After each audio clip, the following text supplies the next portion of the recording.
All right, Hillary, first question here. You pushed hard and you won major new funding with that House bill that pledges $125 million every 2 years for wildfire prevention and preparation.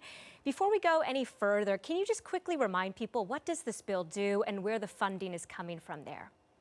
Yeah, so House Bill 1168 that passed unanimously last year provides over the next 8 years around $500 million to three significant areas. One, wildfire resources. We need more air resources, we need more trained firefighters, and we need more equipment and capacity within our local fire districts that are on the front lines of these fires. The second focus is forest health. We have over 1.25 million acres of forest in eastern Washington that are dead and dying on federal, state, tribal, and private lands. This helps us make a significant progress towards our goal of restoring the health of all 1.25 million in the next 20 years. And then the last is community resilience. We know that year after year, communities that are on the front lines of these fires continue to be threatened. And we believe we can take action to help every single homeowner, neighborhood, and community become more resilient to these fires before the fire even starts. Great. And just review for people the funding for that bill. Yeah, so the funding actually comes from the general fund. And every single biennium, the legislature will be appropriating $125 million towards those three areas for us to make significant progress towards reducing these catastrophic fires and really turning the tide on where we've been over the last 6 to 8 years. Hillary, this is a big topic. It impacts everybody in our state when we're thinking about fires, homes getting threatened, also really bad air quality. So let's talk about the science of all of this. We know that science shows us that fires could get worse in the future due to climate change. You know, DNR has been reporting that wildfires are getting bigger and bigger and are burning more acreage. So do you think the funding from this bill will do enough to address climate change making fires worse, or are we falling short here in Washington and need to do more? So I definitely think this was a long way in the right direction. For too long, we've underfunded wildfire resources. I mean, when I began in this position, we had 7 helicopters to help fight our fires in every corner of the state. They all fought in the Vietnam War.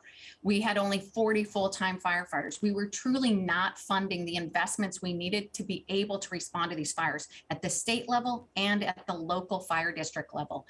So it's making a significant progress towards that. We also weren't funding the investments that are critical to helping our forests be able to respond to fires on their own. Forests can naturally fight these fires.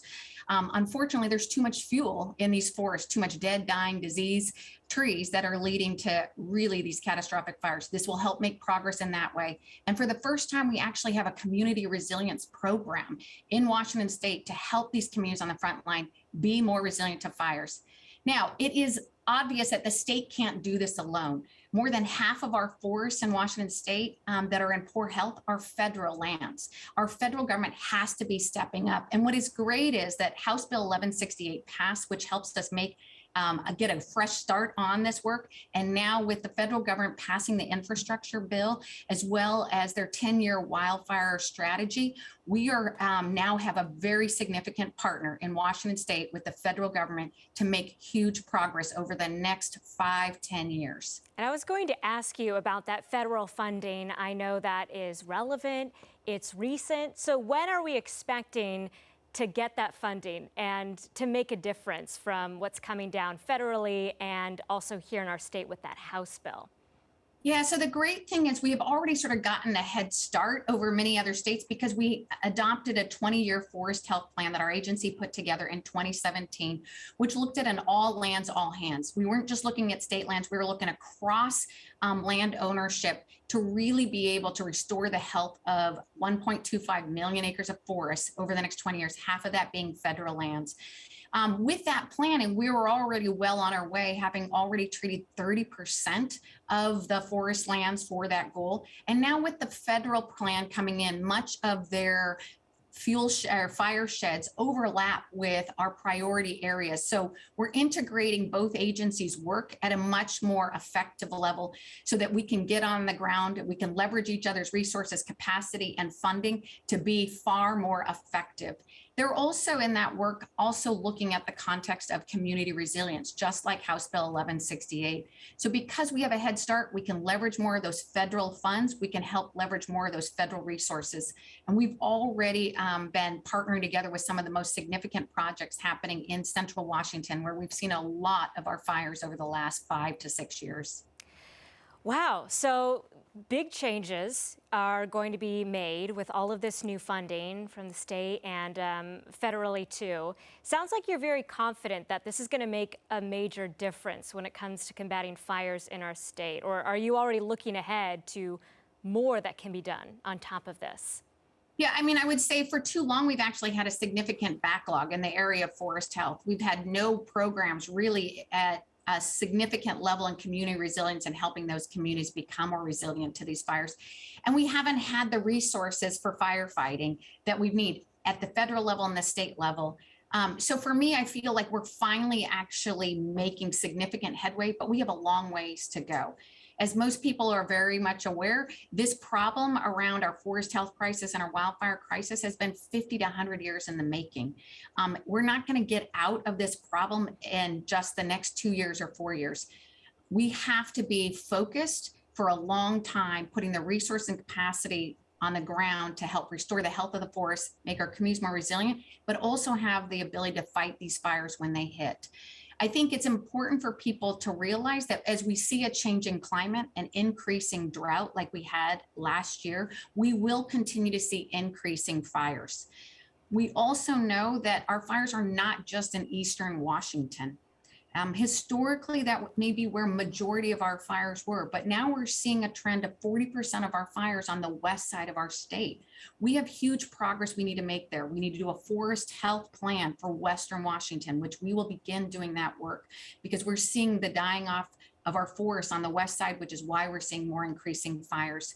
We need to also be training capacity. Many of our firefighters at the local, state, and even federal level are nearing retirement or have retired. And so we have huge gaps in the training and expertise that we need at every single level of firefighting. So we've got a long way to go, but the great thing is we are making significant progress with the investments our legislature has stepped up to make, as well as our federal government. Wow, so a lot of this is staffing, training, having the assets and the resources. Dead vegetation is a big deal in fueling a lot of these fires. Forest health is also super, super critical. So do you, other state leaders and climate scientists, think that this House bill and the federal funding go far enough when it comes to addressing future fires and climate change? I would say for sure it is a significant step. I think we're going to be seeing progress that will reduce these fires, but it will take time. I think that it is going to be dependent on a lot of those funding coming from the federal government to key states, and especially Washington state and the western states that have seen these fires like Oregon and California. I think it's going to take a significant level of partnership, so we're all in it together. But my hope is we're going to make significant dent in progress, which will reduce the cost of these fires, the damage, the destruction, and fighting them, so we can put more of the investments in the prevention, the preparation, and the restoration work. I think climate change, we know it's going to continue, and we're going to continue to see significant drought. We're going to see more parts of our state experiencing those droughts, from our agricultural lands to our forest lands. And I think the question will be, since much of our work and focus has been on the eastern side, we're going to need to make sure we have the resources on the western side for sure. Yeah, I mean, that's a really big deal. We've been seeing a lot of fire activity here on the west side of the Cascades, too. We can also get impacted by that air quality from fires out into eastern Washington. So question about this upcoming summer. So I have a lot of questions. As a meteorologist, I'm always interested in this kind of thing. Do you think we'll start to see the benefits and the kickbacks from all this funding as early as this upcoming fire season, or is it going to take longer for us to kind of see the benefits of that forest health?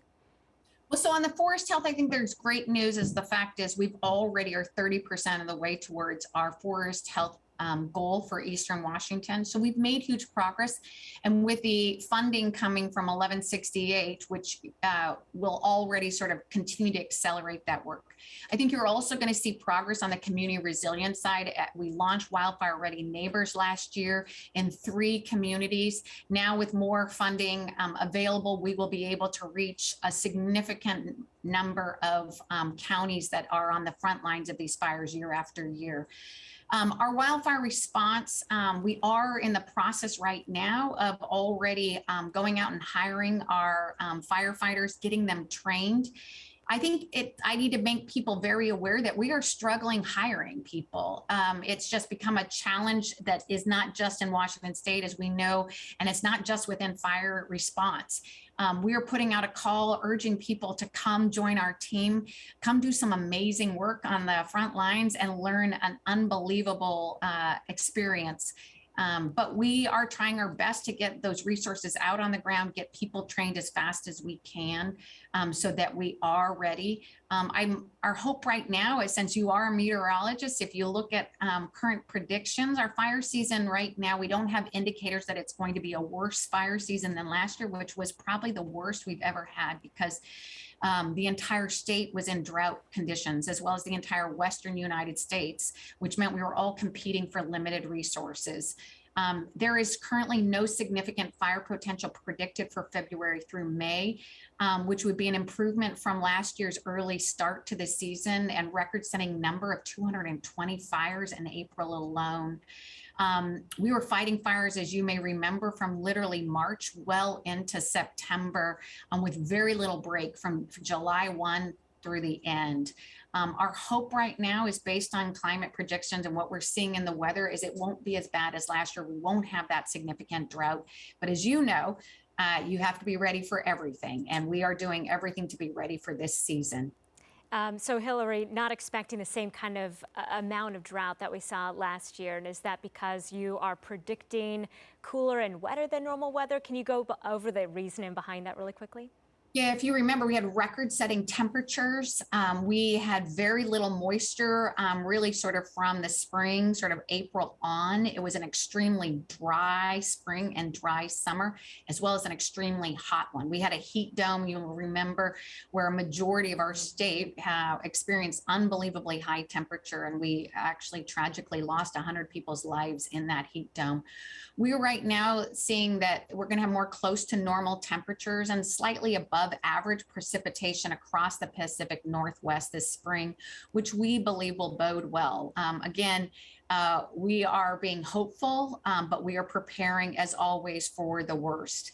One of the things people should be aware is, when we have significant conditions like drought in Washington State, and it plays across the Western United States like it did last year, many of our states are competing for resources. Usually California would have their fire season before us, and we would be able to exchange. We would send fire resources to them, air resources, our firefighters to help. And then in return, when our season would get a little more heightened than California and other states, they'd send their resources to us. That sharing used to work in the past when our seasons were not as long. For California, we all remember, they're now having a fire season that goes almost 365 days of the year. They had a significant fire in January of this year already.